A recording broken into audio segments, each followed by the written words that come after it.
Welcome to YOUCANIC. Today in YOUCANIC we have some fuses here, and we're going to go over the process in which you can be able to check your fuses and how to locate a individual fuse on your vehicle if you need to remove and check and to replace that fuse. So to start with, your fuses on your vehicle, there can be various different sizes, different ranges of the fuse that you may have on your vehicle. So a lot of times the color of the fuse body itself is denoting what the amperage is to go through those fuses. Right? So green is a 30. This is a large fuse, but it's still only 30 amps. And then red is a 50, or the true red. And then we have a micro fuse here that is a 5 amp, and we also have our standard fuse, which is a 5 amp.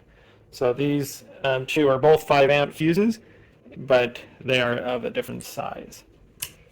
And then your blue is a 15, and kind of a darker red is 7.5. There's another red, a different shade of red that is a 10, and then there's some orange and the green are 20s, or not 20s, the green are 30s.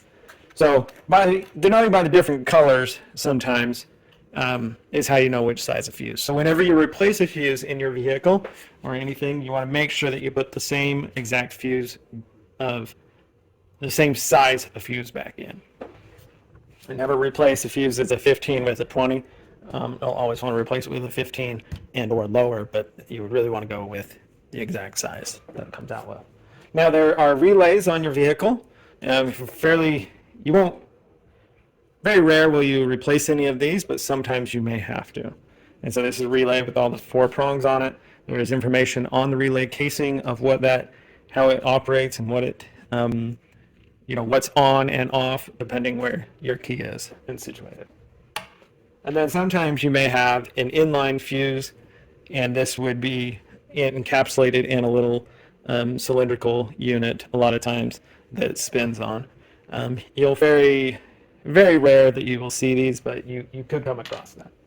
So number one, to start with, to check a fuse, if we removed it from the vehicle, we've done our visual look on it, and we look at it, and it looks good because what we're looking at is this little line inside here between the 2 prongs here. We want to see whether that is still connecting over here. Now, sometimes depending on how they get blown, they can look a bit smoky, or just you won't even see the connection there. So that one looks pretty good. And even if you look at this one, you would visually look at it and think that one is potentially good because it still has the S-curve in there, and it still really looks like it connects over there. But so visually, we can see that they may look good. This one here, definitely can tell we're missing a chunk of the wire there, or the actual fuse, and so there is no connection between there. So this one's fairly easy to see that it has gone bad. So if we can, visually look at them and they look good, but we also want to double check that they are good, you can use just a basic multimeter tool, and then you'll just need to set it to continuity, and then that way when you touch the prongs together, we should get an audible sound. And then that way we can check the fuses to see whether they're good. So one probe, right? So we're going to take one probe on one side, this one prong of the fuse, and one on the other, and we can tell that one is good. And so these are good fuses. Now, when you do it on a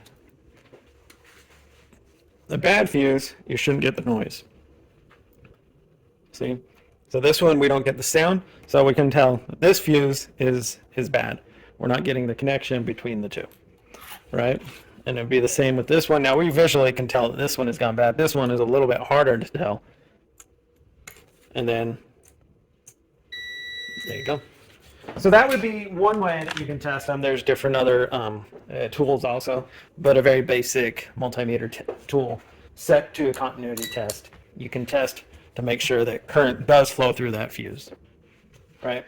So that would be how, when you've removed your fuses, how you would take a look at them and test them to make sure whether they are blown or not.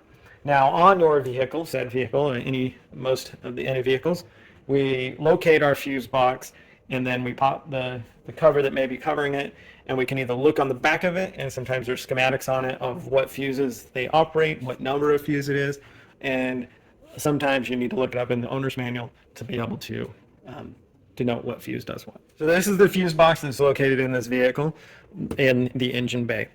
There's fuse boxes in the engine bay, in the cabin, and in the trunk a lot of times on various vehicles.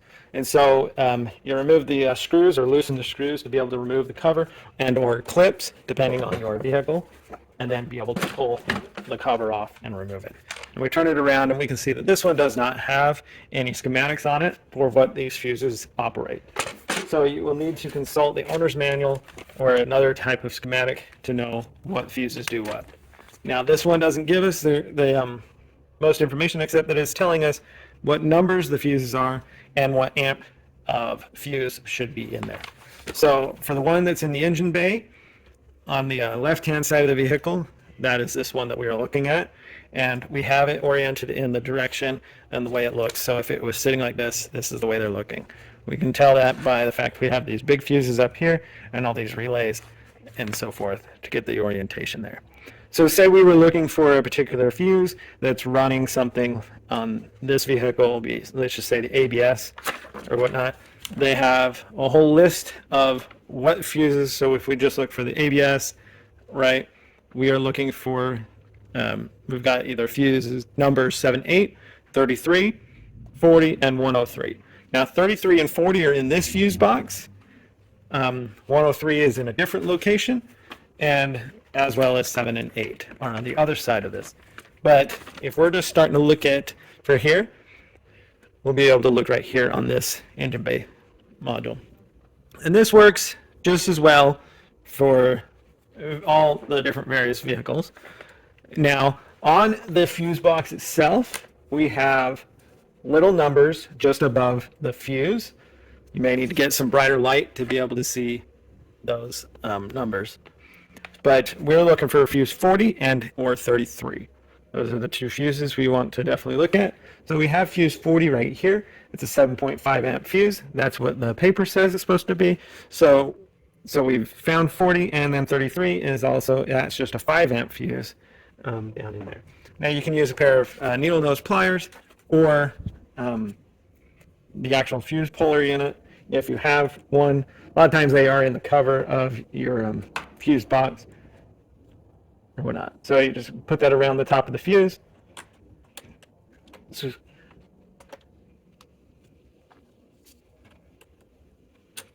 And squeeze it together and be able to pull your fuse out. And then we do our visual check on it. If we feel that the visual isn't good enough because this is a very small wire, we would definitely check it with our multimeter and make sure whether this fuse is good or bad. And then when you're replacing it, make sure you're putting back a 7.5 fuse and not anything larger than that. So then we just put the fuse back in, line it up, and install it. And so if you were going to check 33, you would do the same thing just by pulling the fuse out, checking it, good visual, and or using a tester tool to test that. And looking at the numbers here and knowing which ones we need to find. And so that's how you would be able to check your fuses generally on all your vehicles and find the locations of those fuses that you need. Thanks for watching YOUCANIC, where you can be the mechanic.